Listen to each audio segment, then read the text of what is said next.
কাবাকে কেন কাবা বলা হয়? তার কারণ কাবা এটা 4 কোণ বিশিষ্ট একটা ঘর। কয় কোণ? কাবা ঘরের কোণা কয়টা? 4টা। বলেন কয়টা? কাবা ঘর এটা 4 কোণ বিশিষ্ট একটি ঘর। এই প্রত্যেকটা কোণের আলাদা করে পরিচিতি আছে। প্রত্যেকটা কোণের আলাদা করে পরিচিত আছে। তো কাবার পাশে অনেকগুলো স্থাপনা আছে। এক তো 4 কোণ, এটার পরিচিত আছে, আবার অনেকগুলো স্থাপনা আছে। এর মাঝে সবচাইতে দামি, সবচাইতে সম্মানী যে স্থাপনা সেটা হচ্ছে হাজরে আসওয়াদ। সেটা কি? হাজরে আসওয়াদ এটা কাবা ঘরের সাথে ফিট করা। কিছু তথ্য দিচ্ছি, তথ্যগুলো খুব ভালো করে খেয়াল করেন। কাবা ঘরটা 4 কোণ বিশিষ্ট। আমাদের মসজিদ কয় কোণ বিশিষ্ট? 4 কোণ। আপনারা আমার আলোচনাটা শুনবেন, আমাদের মসজিদটাকে মনে মনে কাবা ধরে নেবেন। আমি একেবারে 1 কোণ থেকে চতুর্কোণের পরিচয় দিব। এই ঠিক যেভাবে পরিচয় দিব হাজী সাহেবরা ঠিক এভাবেই হজ পালন করে। কাবা ঘর 4 কোণ বিশিষ্ট। কাবা ঘরের দক্ষিণ পূর্ব কর্নারে, কাবা ঘরের দক্ষিণ পূর্ব কর্নারে হাজরে আসওয়াদ লাগানো। কোন কর্নারে? কাবা ঘরের দক্ষিণ পূর্ব কর্নার, অর্থাৎ এই কর্নার। দক্ষিণ পূর্ব কর্নার কোনটা? এই কর্নার। কাবা ঘরের দক্ষিণ পূর্ব কর্নারে হাজরে আসওয়াদ লাগানো। এই কর্নারের পাশেই হাজরে আসওয়াদের সামনেই একটা মার্বেল পাথর আছে। এখান থেকে হাজী সাহেবরা তাওয়াফ শুরু করে। কাবা ঘরের যেই কর্নারে হাজরে আসওয়াদ লাগানো, ওই কর্নারে একটা মার্বেল পাথর আছে। এখান থেকে হাজী সাহেবরা বিসমিল্লাহে আল্লাহু আকবার বলে তাওয়াফ শুরু করে। তাহলে কাবা ঘরের প্রথম যে সবচেয়ে দামি স্থাপনা সেটা হচ্ছে হাজরে আসওয়াদ। কাবা ঘরের দক্ষিণ পূর্ব কর্নারে লাগানো, সাথে একটা মার্বেল পাথর আছে। এখান থেকে হাজী সাহেবরা তাওয়াফ শুরু করে। এরপর দ্বিতীয় স্থাপনা যেটা, সেটা হচ্ছে কাবা ঘরের হাজরে আসওয়াদ এবং দরজার মধ্যবর্তী একটা স্থান আছে, যেটাকে বলা হয় মুলতাজিম। কি বলা হয়? মুলতাজিম বলা হয়। এই মুলতাজিমের মধ্যে কেউ যদি দাঁড়িয়ে দোয়া করে, তার দোয়া আল্লাহ কবুল করে। কাবা ঘরের হাজরে আসওয়াদ যে কর্নারে, ওই কর্নার আর দরজা এটার মাঝখানে একটা জায়গা, এটাকে বলা হয় মুলতাজিম। এখানে দাঁড়িয়ে দোয়া করলে দোয়া কবুল। এরপরে তৃতীয় নাম্বার যে স্থাপনা সেটা হচ্ছে কাবা ঘরের দরজা। এটা একটু সামনের দিকে, অর্থাৎ পূর্বে, দক্ষিণ পূর্বে কাবা ঘরের দরওয়াজা। এই দরওয়াজা বহুবার সংস্কার করা হয়েছে। সর্বশেষ 280 কেজি স্বর্ণ দিয়ে কাবা ঘরের দরওয়াজাকে মোড়ানো হয়েছে। বর্তমানে কাবা ঘরের দরওয়াজার মধ্যে 280 কেজি স্বর্ণ আছে। 280 কেজি সোনা কাবা ঘরের দরওয়াজার মধ্যে বর্তমানে আছে। তারপর যে স্থাপনা সেটা হচ্ছে মাকাম ইব্রাহিম। এটা দরওয়াজার আরো একটু বরাবর পশ্চিম থেকে পূর্ব পাশে সোনালী কালারের একটা মিনার আছে। এই মিনারের মধ্যে রাখা আছে একটা পাথর। এই পাথরটাকে বলা হয় মাকামে ইব্রাহিম। যেই পাথরে দাঁড়িয়ে ইব্রাহিম আলাইহিস সালাতু ওয়াস সালাম কাবা ঘরের কাজ করেছেন।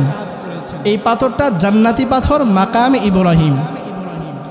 এরপরে যে স্থাপনা সেটা হচ্ছে রুকুনে ইরাকি, অর্থাৎ এই কর্নার। কোন কর্নার?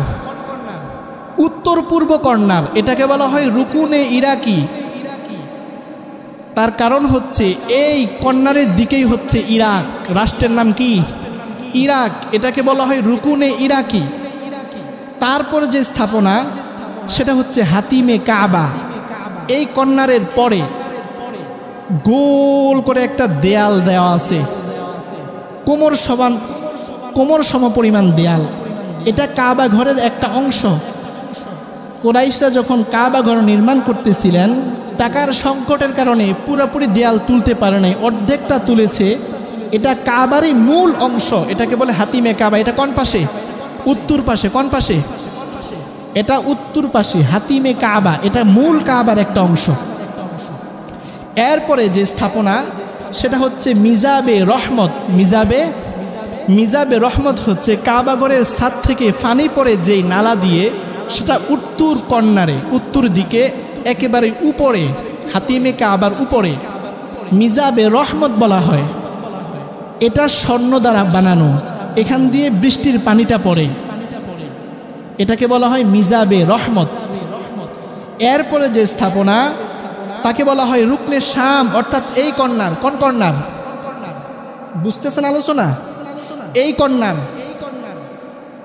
পশ্চিম উত্তর কর্নার, এটাকে বলা হয় রুকনে শাম। তার কারণ শাম রাষ্ট্র এদিকে, শাম রাষ্ট্র এইদিকে। এরপরে যেই স্থাপনা সেটা হচ্ছে রুকনে ইয়ামানি, এটা হচ্ছে এই কর্নার। কোন কর্নার? এই কর্নার। আমরা গিয়েছিলাম এদিক থেকে, মনে আছে তো? রুকনে ইয়ামানি এটা হচ্ছে এই কর্নার। এটার নাম রুকনে ইয়ামানি হওয়ার কারণ হচ্ছে এই দিকে ইয়ামান রাষ্ট্র। কোন রাষ্ট্র? ইয়ামান রাষ্ট্র এই দিকে। এটা হচ্ছে পশ্চিম দক্ষিণ কর্নার, পশ্চিম দক্ষিণ কর্নার, এদিকে হচ্ছে রুকনে ইয়ামানি। এরপর আরো একটি স্থাপনা আছে যেটা রুকনে ইয়ামানি এবং হাজরে আসওয়াদ এই কর্নারে, মনে আছে তো? দক্ষিণ পূর্ব কর্নারে হাজরে আসওয়াদ আর দক্ষিণ পশ্চিম কর্নারে রুকনে ইয়ামানি। এই দুই কর্নারের মধ্যবর্তী একটা জায়গা আছে, এই জায়গাটাকে বলা হয় সাজার ওয়ান একটা জায়গা। এই জায়গার মধ্যে কেউ যদি দোয়া করে তার দোয়া কবুল হয়। আল্লাহর নবী সাল্লাল্লাহু আলাইহি ওয়াসাল্লাম এই জায়গার মধ্যে যখন আসতেন তখন নবী পড়তেন রব্বানা আতিনা ফিদ দুনিয়া হাসানাতাও ওয়া ফিল আখিরাতি হাসানাতাও ওয়া কিনা আযাবান নার। রুকনে ইয়ামানি এবং হাজরে আসওয়াদ যেই কর্নারে, এর মধ্যবর্তী স্থান। এরপরে আবার ঘুরে হাজরে আসওয়াদের কর্নারে গেলে এক চক্কর হয়। কয় চক্কর? এখান থেকে ঘুরে আসলাম না হাজী সাহেবরা, ঠিক আমরা যা বলছি এভাবে ঘুরে এসে আবার হাজরে আসওয়াদের সামনে মার্বেল পাথরের কাছে গেলে এক চক্কর হয়। এভাবে 7 চক্করে এক তাওয়াফ। কয় তাওয়াফ? কয় চক্করে? 7 চক্করে এক তাওয়াফ। বুঝে আসছে তো? এই স্থাপনাগুলো ফিট করা আছে কাবা ঘরের পাশে। তো আমাদের যে মূল আলোচনা হাজরে আসওয়াদ, হাজরে আসওয়াদ ফিট করা দক্ষিণ পূর্ব কর্নারে, হাজরে আসওয়াদ ফিট করা দক্ষিণ পূর্ব কর্নারে। হাজরে আসওয়াদের যে পাথরটা, মনে রাখবেন এই পাথরটা জান্নাতি একটা পাথর। হাজরে আসওয়াদের যে পাথর, এই পাথর সরাসরি জান্নাতের পাথর। আর এই পাথরটা এখন দেখা যায় কালো। নবী বলেন এই পাথরটা ছিল সাদা। কেমন সাদা? দুধের চাইতে বেশি সাদা। হাজরে আসওয়াদের এই পাথর দুধের চাইতে বেশি সাদা ছিল। আমাদের গুনাহ টেনে নিতে নিতে এটা কালো হয়ে গেছে। আমার কথা না, এটা আমার কথা নয়। তিরমিজি শরীফের 877 নম্বর হাদিসের বর্ণনা। তিরমিজি শরীফের 877 নম্বর হাদিসের বর্ণনা। নবীর সাহাবী আব্দুল্লাহ ইবনে আব্বাস বলেন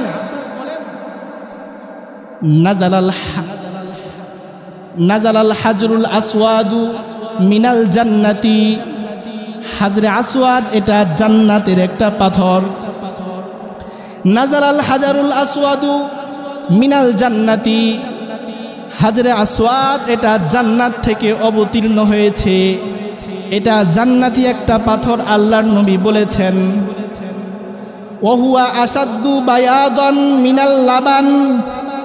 এই পাথরটা দুধের চাইতেও বেশি সাদা ছিল। লাবানুন শব্দের অর্থ দুধ। আল্লাহর নবী বলেন এই পাথরটা দুধের চাইতে বেশি সাদা ছিল। ফাসাওয়াদাতহু খতায়া বানি আদম। আদম সন্তানের গুনাহ এই পাথরটাকে কালো বানিয়ে দিয়েছে। তিরমিজি শরীফের 877 নম্বর হাদিসের বর্ণনা। নবীর সাহাবী আব্দুল্লাহ ইবনে আব্বাস বলেন আল্লাহর নবী বলেছেন এই পাথরটা জান্নাত থেকে অবতীর্ণ হওয়া একটা পাথর। পাথরটা যখন জান্নাত থেকে এসেছেন এই পাথরের কালারটা ছিল দুধের চাইতে সাদা, ফলে বনি আদমের গুনাহ এই পাথরটাকে কালো বানিয়ে দিয়েছে। তাহলে হাজরা আসওয়াদ এটা কি সাদা ছিল না কালো? সাদা ছিল। কি ছিল? আমাদের গুনাহের কারণে এই পাথরটা বান্দার গুনাহ টানতে টানতে গুনাহগুলো তার মধ্যে চলে গেছে, পাথরটা কালো হয়ে গেছে। আমার কথা নয়, বরং নবীর কথা। নবী নিজেই বলেছেন। তাহলে কি বুঝলেন? হাজরে আসওয়াদ এটা বান্দার গুনাহকে টেনে টেনে নিয়ে যায়। এই হাজরে আসওয়াদের কেমন ফজিলত! তিরমিজি শরীফের 959 নম্বর হাদিসের বর্ণনা। আব্দুল্লাহ ইবনে ওমর রাদিয়াল্লাহু তাআলা আনহু তিনি বলেন, কেউ যদি হাজরে আসওয়াদের মধ্যে চুম্বন করে, আল্লাহর নবী বলেছেন তার জিন্দেগীর সব গুনাহ আল্লাহ ক্ষমা করে দিবে। আব্দুল্লাহ ইবনে ওমর বলেন, নবী বলেছেন কেউ যদি হাজরে আসওয়াদের মধ্যে চুম্বন করে, আল্লাহ রব্বুল আলামিন ওই বান্দার জিন্দেগীর সব গুনাহগুলো আল্লাহ তাআলা ক্ষমা করে দিবে। শুধু তাই নয়, ইবনে মাজাহ শরীফের 2944 নম্বর হাদিসের বর্ণনা, 2944 নম্বর হাদিসের বর্ণনা। একই হাদিস মেশকাত শরীফের 2578 নম্বর হাদিসের বর্ণনা, 2578 নম্বর হাদিস মেশকাতুল মাসাবি। এই হাদিসের মধ্যে আল্লাহর নবী বলেন, ফিল হাজরি, এই হাজরে আসওয়াদ এই পাথরটা, আল্লাহি লা ইয়াবআসান্নাহুল্লাহ ইয়াউমাল কিয়ামাতি, আল্লাহর নবী বলেন আল্লাহর কসম হাজরে আসওয়াদ এই পাথরটাকে আল্লাহ রব্বুল আলামিন কিয়ামতের দিন জীবিত করবেন। আল্লাহ রব্বুল আলামিন ইয়াবআসান্নাহ, আল্লাহ এই পাথরটাকে কিয়ামতের দিন উঠাবেন। কিয়ামতের দিন মানুষকে উঠাইবনি আল্লাহ? আল্লাহর নবী বলেন আল্লাহর কসম কিয়ামতের দিন আল্লাহ রব্বুল আলামিন মানুষের সাথে হাজরে আসওয়াদ এই পাথরটাকে জমিন থেকে উঠাবেন। উঠাইয়া কি করবেন? লাহু আইনানে, এই পাথরটার দুটো চোখ আল্লাহ রব্বুল আলামিন দিবেন, দুইটা চোখ। এই দুই চোখ দিয়ে পাথর কি করবেন? আল্লাহর নবী বলেন ইউবসিরুনা বিহিমা, এই হাজরে আসওয়াদ পাথর তার দুই চোখ দিয়ে দেখবে। আর কি করবেন? আল্লাহর নবী বলেন লিসানুন, আল্লাহ রব্বুল আলামিন ওই দিন হাজরে আসওয়াদ পাথরকে একটা জবান দিবেন, জিহ্বা দিবেন। এই জিহ্বা দিয়ে হাজরে আসওয়াদ কি করবেন? আল্লাহর নবী বলেন ইয়ান্তিকু বিহি ইয়াশহাদু আলা মান ইসতালামাতা বিহাক্কি, এই জিহ্বা দিয়ে পাথর সেই দিন সাক্ষী দিয়ে বলবে আল্লাহ এই ব্যক্তিটা ঈমানের সাথে আমাকে চুম্বন করেছে। এই হাদিস দিয়ে কি বুঝলেন? আল্লাহর নবী বলেছেন কিয়ামতের দিন আল্লাহ পাথরটাকে তুলবেন, পাথরের দুইটা চোখ থাকবে, পাথরের জবান আল্লাহ দিবে, পাথর জবান দিয়ে কথা বলে সাক্ষী দিবে। কাদের ব্যাপারে? যারা পাথরকে চুম্বন করেছে তাদের ব্যাপারে। বোঝেন নাই? এখনো বোঝেন নাই? শুধু তাই নয়, বুখারী শরীফের 1597 নম্বর হাদিসের বর্ণনা, আল্লাহর নবীর সাহাবী ওমর রাদিয়াল্লাহু তাআলা আনহুর ক্ষেত্রে হাদিসটি এসেছে। আন ওমর রাদিয়াল্লাহু তাআলা আনহু আন্নাহু জাআ ইলাল হাজরিল আসওয়াদি, হযরত ওমর রাদিয়াল্লাহু তাআলা আনহু হাজরে আসওয়াদের কাছ দিয়ে গেলেন। হযরত ওমর হাজরে আসওয়াদের নিকট গেলেন। যাওয়ার পরে কি করলেন? ফাকাব্বালাহু, ওই পাথরটার মধ্যে হযরত ওমর চুমা দিলেন, চুম্বন করলেন। এই পাথরটাকে চুম্বন করে হযরত ওমর বলতেছে ফাকালা ইন্নী আ'লামু, ও পাথর নিশ্চয় আমি জানি, আন্নাকা হাজারুন, তুমি একটা পাথর। ভালো করে খেয়াল করেন। হযরত ওমর হাজরে আসওয়াদের নিকট গেলেন, যাওয়ার পরে পাথরটাকে চুম্বন করলেন। তারপরে হযরত ওমর বললেন ফাকালা ইন্নী আ'লামু আন্নাকা হাজারুন, আমি জানি তুমি একটা পাথর, শুধুমাত্র একটা পাথর। লা তাদুররু, তুমি কোনো মানুষের উপকার করতে পারো না, তুমি কোনো মানুষের কল্যাণ করতে পারো না। ওয়ালা তানফাউ, তুমি কোনো মানুষের ক্ষতিও করতে পারো না। পাথরের নিকট গেলেন, চুমা দিলেন, তারপর পাথরকে লক্ষ্য করে বলতেছে, আমি জানি তুমি একটা পাথর, তুমি মানুষের উপকার করতে পারো না, কোনো মানুষের ক্ষতি তুমি করতে পারো না, তাহলে আমি তোমারে কেন চুমা দিলাম শোনো। ওয়ালাউলা আন্নী রাআইতুন নাবিয়্যা সাল্লাল্লাহু আলাইহি ওয়াসাল্লাম ইউকাব্বালুকা, আমি দেখেছি নবী তোমাকে চুমা দিছে, নবী যদি তোমাকে চুমা না দিত, মা তাকাব্বালতুকা, আমি ওমর কখনোই তোমাকে চুমা দিতাম না। হযরত ওমর হাজরে আসওয়াদকে বলতেছে, তুমি একটা সাধারণ পাথর, নবী যদি চুম্বন না করতেন আমি ওমর তোমাকে চুম্বন করতাম না। তার মানে হাজরে আসওয়াদ পাথরটাকে নবী চুমু করেছেন, সুন্নত স্বরূপ হযরত ওমর চুমু করেছেন। এত দামি পাথরকে হযরত ওমর বলেন তুমি সাধারণ পাথর। আর আমার দেশের ভণ্ড কবিরাজরা মানুষরে পাথর ধরায়া দিয়ে বলে, এই পাথর তোমার ভাগ্য এনে দিবে, এই পাথর তোমার সংসারের মধ্যে শান্তি দিবে, এই পাথর তোমার সংসারের মধ্যে সন্তান দান করবে। ঠিক নেই? কি বলে না এগুলা? দেয় না ভণ্ড কবিরাজরা পাথর? অথচ বেকুবরা একটাবার চিন্তা করে না, এই হাজরে আসওয়াদের থেকে দামি পাথর জমিনে আর নাই, জান্নাতি পাথর। এই পাথর তো ছিল ইব্রাহিম নবীর নিকট, ইব্রাহিম নবী ৮৬ বছর হয়ে গেছে, সন্তান পাই নাই, কখনো পাথরের নিকট বলে নাই আমায় একটা সন্তান দাও। আল্লাহকে বলেছে রব্বি হাবলি মিনাস সলিহিন, আল্লাহ গো নেককার সন্তান দাও। তাহলে বলেন পাথর কখনো কারো উপকার করতে পারে নাকি? আরে হযরত ওমর বলে হাজরে আসওয়াদও পারে না, আমনের পাথর করতে কে পারবো? বুঝেন নাই? তাহলে হাজরে আসওয়াদের কেমন দাম। এই তো ২-৪টা হাদিস বললাম, আরো একটা হাদিস শুনেন। বুখারী শরীফের ১৬৩২ নম্বর হাদিসের বর্ণনা।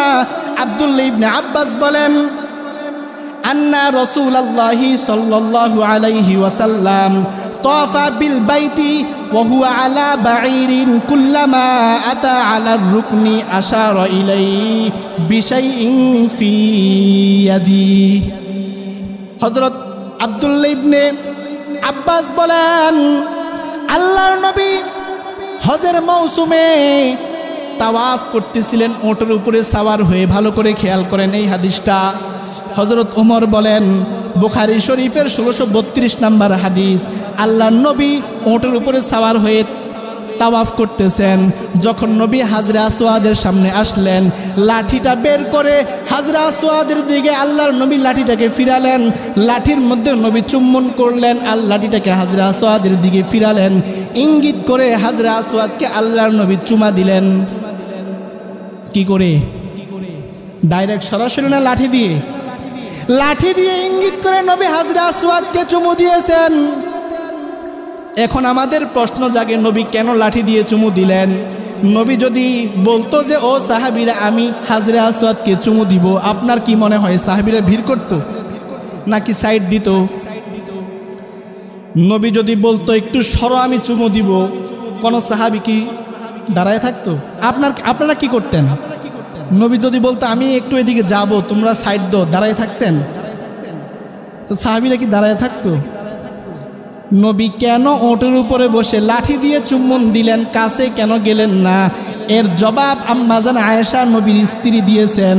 আম্মাজান আয়েশা বলেন, আল্লাহর নবী কখনোই এটা পছন্দ করতেন না যে মানুষকে সরিয়ে, মানুষকে কষ্ট দিয়ে আল্লাহর নবী নিজে গিয়ে চুম্বন করবে। এটা আল্লাহর নবী কখনো পছন্দ করতেন না। আল্লাহর নবী যেটা পছন্দ করে না, নবীর উম্মত হইয়া আমরা কি সেটা পছন্দ করব? ঠেলাঠেলি করবেন নি যাইয়া চুমা দিতে? ভালো করে শুনেন, আল্লাহর নবী লাঠি দিয়ে চুমা দিয়ে এটাই বুঝাইলেন, কেউ যদি দূর থেকে ইশারাতান আঙ্গুল দিয়ে চুমা দেয়, আর কেউ যদি ডাইরেক্ট ঠোঁট লাগায়া চুমা দেয়, ঠোঁট লাগাইয়া বান্দা চুমা দিলে যে পরিমাণ ফজিলত, দূর থেকে হাতে অথবা চোখে লাঠি দিয়ে ইশারা করে চুমা দিলে একই ফজিলত। বুঝেন নাই? একই ফজিলত। দূর থেকে দিলে যা, কাছ থেকে দিলে তা। তাহলে ঠেলাঠেলি কেন করবেন? হয়নি ঠেলাঠেলি। কি পরিমাণ ঠেলাঠেলি হয় না গেলে বোঝা যায় না। অথচ নবী লাঠি দিয়ে, আম্মা যারা আয়েশা বলেন, নবী যেন কষ্ট না হয় মানুষের, এজন্য নবী দূর থেকে, ইচ্ছে করলে তো কাছে যেতে পারতো, নবী যায় নাই।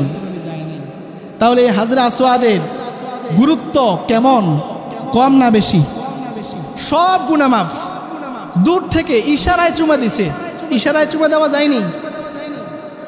ইশারায় চুমা দেওয়া যায়। ইশারাতান কেউ যদি চুমা দেয়, সব গুনাহ মাফ। তাহলে ধাক্কাধাক্কি করার কি দরকার? তো আল্লাহর নবী হাজরে আসওয়াদকে লাঠি দিয়ে ইশারাতান চুমু করেছেন। আমাদের আজকের আলোচনার আরো একটি টপিক হচ্ছে জমজম। নাম শুনছেন নি জমজমের? হ্যাঁ, জমজমের পানি এতটুকুই তো জানেন। কালকে একজনকে জিজ্ঞেস করছি জমজম মানে কি, জমজম মানে কি? সে বলে পানি। আমি বললাম জমজম পানি, জমজম মানে কি? সে বলে পানি। মানে এটা যে কূপ হয়তো জানে না। জমজম এটা একটা কূপের নাম। কিসের নাম? এটার মধ্যে পানি, এটার মধ্যে পানি।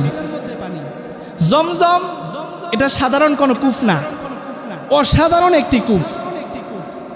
জমজম কূপটা অসাধারণ একটি কূপ। পৃথিবীর জমিনে একটাই, অনলি ওয়ান পিস, একটাই মাত্র কূপ, যেটা জমজম, যেটার সাথে কারো তুলনা হয় না। এই জমজম কূপ কথায় আমি আধা মিনিটে জমজম কূপের অজানা কিছু তথ্য আপনাদেরকে দিব, ভালো করে খেয়াল করেন। জমজম কূপ এটা কাবা ঘর থেকে মাত্র 20 মিটার পূর্বে। এটা তো কাবা ঘর ধরেন, পূর্বে মানে তো এটা নাকি? কাবা ঘর থেকে 20 মিটার পূর্বে 66 ফিট দূরে। কত দূর? কাবা ঘর থেকে 20 মিটার পূর্বে 66 ফিট দূরে জমজম কূপ অবস্থিত। এই কূপ থেকে কি পরিমাণ পানি উত্তোলন করা হয়? এই কূপ থেকে প্রত্যেক সেকেন্ডে 8000 লিটার পানি উঠানো হয়। প্রতি সেকেন্ডে 8000 লিটার পানি উঠানো হয়। প্রতি ঘন্টায় 28 থেকে 29 মিলিয়ন লিটার পানি উঠানো হয়। এক ঘন্টায় যদি 29 লিটার পানি উঠায়, 29 মিলিয়ন লিটার পানি উঠায়, ওই হিসাবে 24 ঘন্টায় 700 মিলিয়ন লিটার পানি উঠানো হয়, যেটা অনেক বেশি পরিমাণ। জমিন থেকে জমজমের পানির দূরত্ব 10 ফিট।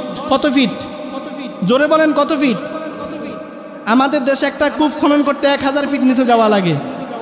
আর মাটি থেকে পাথুরিয়া জমিন, মাত্র 10 ফিট নিচে জমজমের কূপের পানি। 24 ঘন্টা যদি এই কূপ থেকে পানি উঠায়, তাহলে 700 মিলিয়ন লিটার পানি ওঠে। 24 ঘন্টা পানি উঠানোর পরে এই পানিটা 10 ফিট থেকে 46 ফিট নিচে চলে যায়। যখন পানিটা 10 ফিট থেকে 46 ফিট নিচে চলে যায়, তখন সাথে সাথে পানি উঠানো বন্ধ করে দেয়। পানি উঠানো বন্ধ করার ঠিক 11 মিনিট পরে আবার সেই পানি 46 ফিট নিচ থেকে 10 ফিট উপরে চলে আসে। আবার পানি উঠানো শুরু করে। আবার 24 ঘন্টা পানি উঠানোর পরে পানিটা 46 ফিট নিচে চলে যায়। আবার 11 মিনিট পরে আবার পানিটা উপরে চলে আসে। আবার 24 ঘন্টা টানা পানি উঠা। এ হচ্ছে জমজম কূপের আপনাদের অজানা কিছু তথ্য। তো এই জমজম কূপ এটা সাধারণ কোনো কুয়া না, পৃথিবীর জমিনের শ্রেষ্ঠ কুয়া, এই জমিনের শ্রেষ্ঠ কূপ। এই কূপ এর পিছনে অনেক ইতিহাস। এই কূপ এখানে হওয়ার পিছনে অনেক কষ্ট, অনেক ত্যাগ। এই কূপের কারণেই মূলত এখানে কাবা হয়েছে। এই কূপের কারণেই মক্কাতে মানুষ বসবাস করে। জানেন তো, ইব্রাহিম নবী যখন তার স্ত্রী এবং তার সন্তানকে ওখানে রেখে আসছে, গাছ ছিল না, মানুষ ছিল না, খাবার ছিল না, পানি ছিল না, কিছুই ছিল না। আল্লাহর হুকুমে রেখে আসছে। কাবাগরটাও তো তখন ছিল না। শিশু বাচ্চা ইসমাইল, মায়ের খাবার নাই, বুকের দুধ শুকায় গেছে, দুধ নাই, সন্তান দুধ পাচ্ছে না, পিপাসায় চটপট করতেছে। ইব্রাহিম নবীর স্ত্রী হাজেরা এই বাচ্চা সন্তানকে শোয়াইয়া পানি অন্বেষণ শুরু করছে, পানি পায় না। ওখানে দুইটা পাহাড় আছে, এক সাফা আর এক মারোয়া। দৌড়ানো শুরু করেছে সাফা আর মারোয়ায়। যে জায়গার মধ্যে ইসমাইল শোয়া ছিল ওই জায়গা ছিল একটু ঢালু। আপনারা দেখবেন অনেক সময় হাইওয়ে রোডে যখন রৌদ্রের তাপ অনেক বেশি থাকে, গাড়ি থেকে দেখা যায় সামনে মনে হয় পানি কিচিরমিচির করে, যখন যাই দেখি যে পানি নাই। হাজেরা যখন সাফায় আসতো মনে হতো যে মারোয়ার মধ্যে পানি, মারোয়ায় দৌড়াইয়া যেত, আবার দেখতো পানি নাই, সাফার মধ্যে পানি দেখা যায়। এইভাবে দৌড়াইছে কয়েকবার। আপনারা ইতিহাস জানেন, ঘটনা বলা উদ্দেশ্য না। এর মাঝেই ইসমাইলের পায়ের আঘাতে পানি ওঠা শুরু করছে।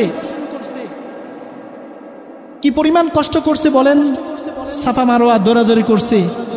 মহিলা মানুষ, এত গরম, এত রৌদ্রের তাপ, পেটে নাই খাবার, খিদা, এই এত কষ্ট ত্যাগের পরে আল্লাহ জমজম কুফ দিছে ইসমাইলের পায়ের নিচ থেকে।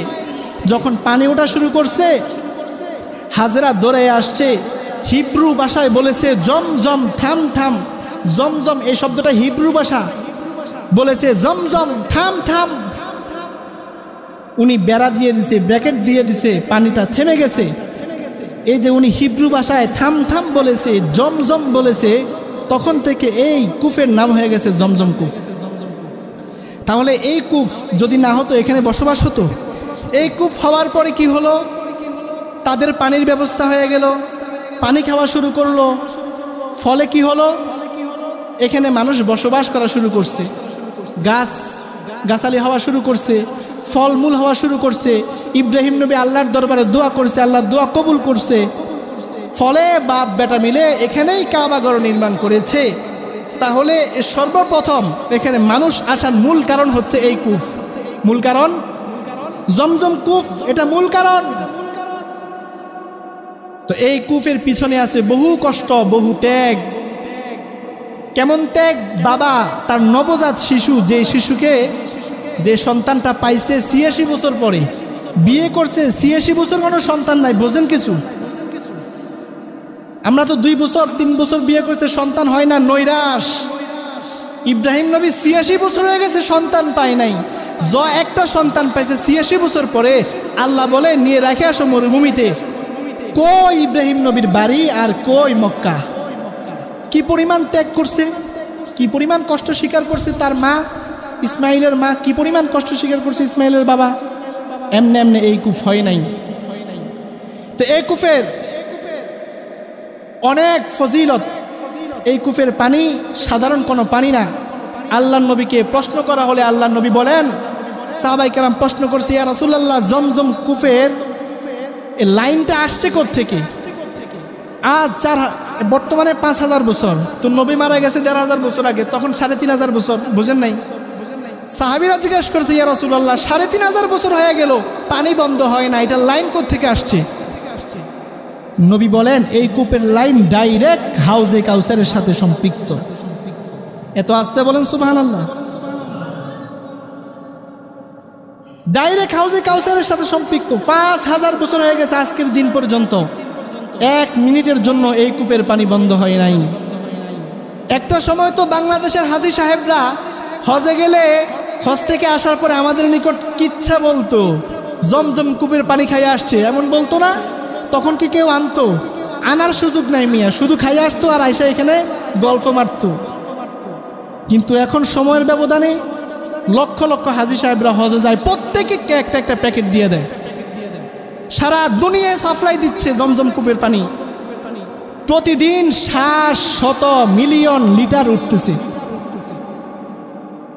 কিছুদিন আগে রিচার্জ হয়েছে, সারা পৃথিবীর সমস্ত টিউবওয়েলের পানি যদি বন্ধ করে দেওয়া হয়, সারা পৃথিবীর সমস্ত নদীগুলো যদি শুকায়া যায়, আসমান থেকে যদি সমস্ত বৃষ্টিমালা বন্ধ করে দেওয়া হয়, সমস্ত মোটরের পানিগুলো যদি উঠা বন্ধ হয়ে যায়, তাম পৃথিবী যদি পানি শূন্য হয়ে যায়, জমজম কূপ যদি একা পানি সাপ্লাই দেওয়া শুরু করে, সারা পৃথিবীর মানুষের সেবায় জমজম কূপ পানি সাপ্লাই দিলে তার সামান্য পরিমাণও কমবে না।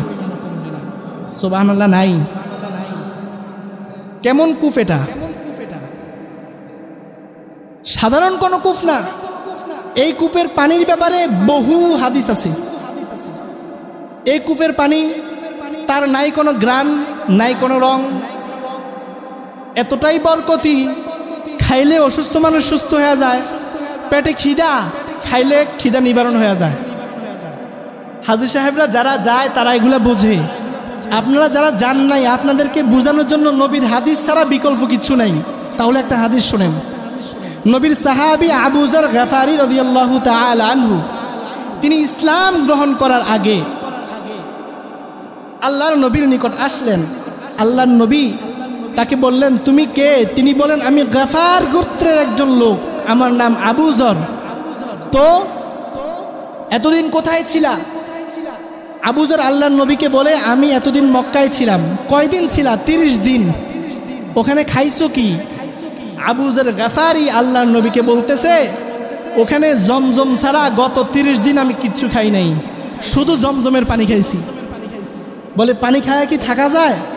আবু যর গফারি বলে, যখন আমি জমজম কূপের পানি খাইতাম, আমার পেটটা কেমন জানো উঁচু হয়ে যাইতো, মনে হইতো চর্বি জমে গেছে। খাওয়ার পরে আমার আর খিদা লাগতো না। এভাবে আজ 30 দিন হয়ে গেল আমি মক্কায় ছিলাম, পানি ছাড়া, জমজমের পানি ছাড়া আর কিচ্ছু আমি খাই নাই এই 30 দিনে। তাহলে এই কূপের কেমন, এই পানির কেমন ফজিলত! পেটের খিদা নিবারণ হয়ে যায়। আল্লামা ইবনুল কাইয়ুম তিনি বলেন, এমন একজন লোকের সাথে আমার সাক্ষাৎ হয়েছে, যিনাকে প্রশ্ন করার পরে তিনি আমাকে বলেছেন, মক্কায় আমি 45 দিন ছিলাম, পানি, জমজমের পানি ছাড়া আর কিচ্ছু আমি খাই নাই। 45 দিনে কোনো দিন আমার খিদে লাগে নাই। যদি বিশ্বাস না হয়, আপনি যান, উমরায় যান, হজে যান, সৌদি আরব সফরে যান, গিয়ে ট্রাই করতে পারেন, দেখবেন এটা খাইছেন তো আপনার খিদা নিবারণ হয়ে যাবে। সাধারণ কোনো পানি না, জান্নাতি পানি। কিসের পানি? রাসূল বলেছে হাজরা আসওয়াদের সাথে তার সম্পৃক্ততা। তাহলে জমজম কূপ এটা আমাদের ইসলামের খুবই গুরুত্বপূর্ণ একটি বিষয়, ঠিক না? হাজরা আসওয়াদ, আজকে তো এই দুই টপিক নিয়ে আলোচনা, হাজরা আসওয়াদ এবং জমজম কূপ। দুটোটাই এমন দুইটা স্থাপনা আল্লাহ রব্বুল আলামিন রেখেছেন। হাজরা আসওয়াদ এটাও জান্নাত থেকে পাঠানো, আর নবীর ভাষ্য অনুযায়ী জমজম কূপের পানি এটাও ডাইরেক্ট হাউজে কাউসার থেকে জান্নাতের নালা। সারা পৃথিবী যদি শুকায়া যায়, এক কূপ সারা পৃথিবীতে পানি সাপ্লাই দিতে পারবে, কোনোদিন তার মধ্যে কমতি আসবে না, কোনোদিন কমতি আসবে না। তাহলে এখন হজের মাস চলতেছে, সারা পৃথিবীর থেকে মুসলমানরা হজের উদ্দেশ্যে রওনা হয়ে গেছে। আমরা তো শুধু শুনতেছি, দেখতেছি না। তারা তো ডাইরেক্ট স্বচক্ষে দেখতেছে। আমরা যেটা করব, আল্লাহর দরবারে দোয়া করব, আল্লাহ এ বছর তো যাওয়া হয় নাই, আপনি আমাদেরকে হজে পৌঁছাইয়া দিয়েন, আমরা হজে যেতে চাই। দোয়া করতে পারবেন না? দোয়া করবেন। আর একটা মেসেজ দিচ্ছি, ভালো করে খেয়াল করেন। আজ হচ্ছে মেবি 29 অথবা 28 জিলকদ, 2 দিন পরে জিলকদ মাস শেষ হয়ে যাবে, জিলহজ মাস শুরু হবে, হজের মাস। যারা কোরবানি দিবেন, যারা কোরবানি দিবেন, জিলহজ মাসের চাঁদ উঠার আগে আপনার হাতের নখ, পায়ের নখ, শরীরের অবাঞ্ছিত যে পশম এগুলো ফেলে দিবেন। জিলহজ মাসের চাঁদ উঠলে আর কাটতে পারবেন না। জিলহজ মাসের চাঁদ 2 দিন পরে উঠবে, অর্থাৎ আজকালের মধ্যে কেটে ফেলবেন নখ, চুল যা আছে সব। জিলহজ মাসের চাঁদ উঠার আগে কেটে ফেলবেন, আর পরবর্তীতে একেবারে ঈদের দিন কাটবেন। কবে? এই 10 দিন আর কাটা হবে না। যদি আপনি না কাটেন ফায়দা কি? নবী বলেন, কেউ যদি এটা করে তাহলে সে ডাবল কোরবানি সওয়াব পাবে। কেউ যদি কোরবানি না দেয় সে কোরবানি দেওয়ার সওয়াব পাবে। তাহলে নখ চুল কেটে ফেলতে হবে কয় তারিখের আগে? জিলহজ মাসের 1 তারিখের আগে। জোরে বলেন, কয় তারিখের আগে? জিলহজ মাস আসার আর কয়দিন বাকি আছে? 2 থেকে 3 দিন। 2 দিন। কয় দিন? আজকেই সকলে চুল নখ কেটে ফেলবেন আর একেবারেই জিলহজ মাস 10 তারিখ যে কোরবানি তখন কাটবেন। পারবেন না? আজকে তো জিলকদার কয় তারিখ? প্রায় শেষ সময়। তো আল্লাহ রব্বুল আলামিন আমাদেরকে এই কথাগুলো বুঝার, আমল করা তৌফিক